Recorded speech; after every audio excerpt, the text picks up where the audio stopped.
extra things on the end here. One is a little scale pattern thing you can learn with the left hand that'll build up strength in the left hand. It's just it's another G major scale. It'll produce the same tones as the one we just learned earlier, but what it does is it's going to work the muscles in the left hand a little bit more.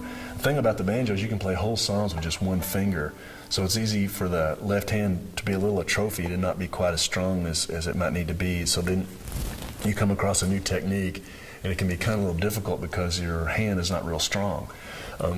Because like I can play in.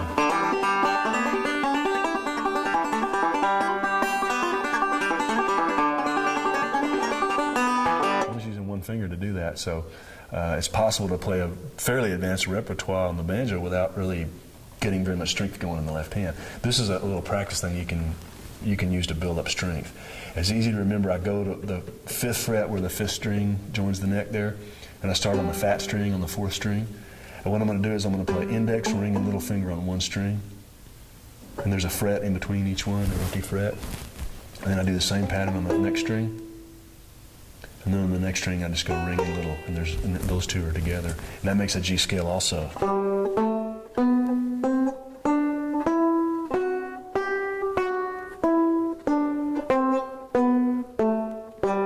Again.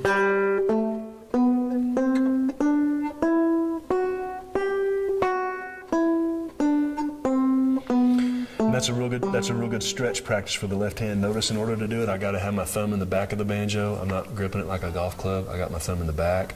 And what that does is it really stretches out this part of your hand. If you practice it, you'll see what I'm talking about. But like what you don't want to do is if you keep your hand kind of bunched up like this, you can play the scale this way. But see, I'm not getting any, anymore. I'm not getting a legato sound. I'm getting a chop sound. And also, my fingers are touching. I'm not getting any stretch that way.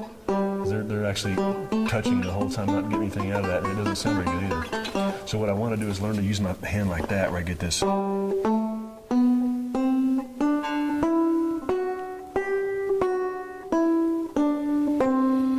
a really cool thing about a pattern like that is you can play it at every fret. It doesn't have open strings, so I can use it as a warm-up. I could come up here and do the same pattern.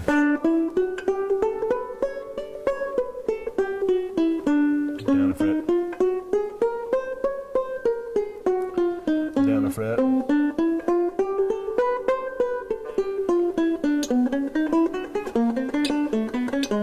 You can play it all the way down the banjo. If you get down here, notice the frets get a little wider and a little wider. So what that does is it just gets a gradual stretch on my left hand. And when I get all the way down here, I'm really stretched out. If you can do it in the first position down here with the index finger at the first fret, you got a really good handle on what you need to do with a banjo left hand wise.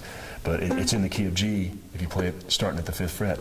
That's a good little scale practice there. That's just called a closed position G major scale. Last thing I'll leave you with, this is kind of like extra credit, so this may be a little, may take you a while to get there, but the way you'll get your melody notes out of the banjo is the roll, it keeps going unbroken, and then the melody notes drop in and just replace notes in the roll, and then you get back to playing the roll when you're done with that melody note. So like if you take a slide from the 4th fret to the 5th fret on the 4th string, you could put that at the beginning of that roll. So you could go.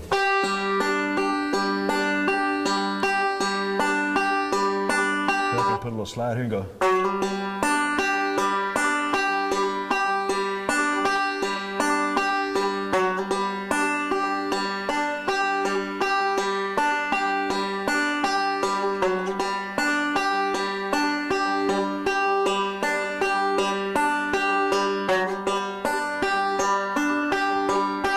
Maybe pick up the timbre.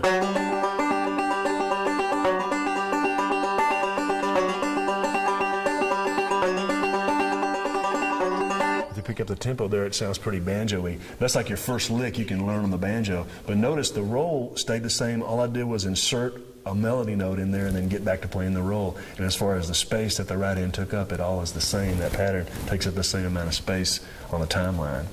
But that's a little extra credit thing there. But like in order to go from here, a couple things to do. One is I think it's a really good idea to learn to read standard notation. In a really cool book that teaches standard notations is Mel Bay. It's this guy Frank Bradbury, I believe he wrote Fahrenheit 450. No, it's a different book. Frank Bradbury. Anyway, that's banjo humor. Anyway, this is male-based banjo method here. It's written in standard notation. It teaches you to play just notes on a staff. And what's cool about that is then you can play with other musicians and other instruments and things like that in various styles, because if you read standard notation, you can play all kind of stuff. There's so much of the repertoire, the literature of music is written down in standard notation. This is a really good book. It's really inexpensive, and it just kind of teaches you to do that. Another really good book is that Pete Seeger book. When I was a kid, that was like the only book that they had. It's a red it's red, and it's kind of like it's real rough looking. It looks like it's typed, you know. It's just a real basic book, but it's got some great stuff in there about Pete Seeger. He's a great banjo player, and his book is really cool. And then the Earl Scruggs book is classic, you know, for learning the Scruggs repertoire. And there's just so much stuff. There's mountains of stuff you can, books and DVDs and things you can get, and it's all good stuff, you know. And typically, and there's a couple of good websites that have information. You can learn melodies and all these songs and learn your repertoire that way. Another way you can just play the banjo and make up your own thing, because it's sort of like, it begs you to do that, because it's just sort of an informal instrument. So in a way, it kind of begs you to kind of make your own thing, you know.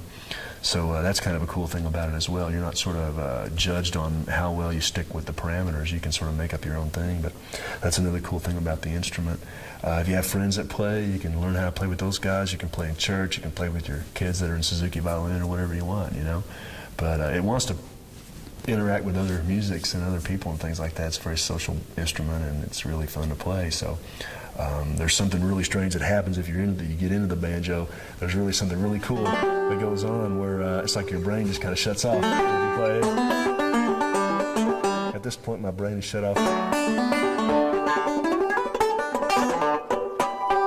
But it's a lot of fun to play. So I hope that helped you. If you have any questions, you can email me on my site if you need to. But other than that, good luck. Thanks. All right.